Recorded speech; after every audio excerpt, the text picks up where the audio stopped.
উপকরণ দেখিয়ে দিয়েছি। উনুন জ্বালিয়ে কড়াই বসিয়ে দিয়েছি। কড়াই গরম হলে দিয়ে দেবো এর উপর সর্ষের তেল।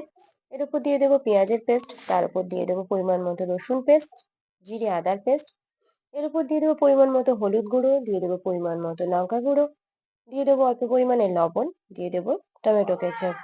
চাইলে আপনারা এখানে টমেটো পেস্ট ইউজ করতে পারেন। খুব ভালোভাবে মশলাগুলোকে আমরা কষিয়ে নেবো এবারে নাড়িয়ে চাড়িয়ে। এগুলো কষানো হয়ে গেলে এর উপর দিয়ে দেবো অল্প পরিমাণে জল। জলটা বেশি দেওয়ার দরকার নেই। এটা একটু শুকনো শুকনো।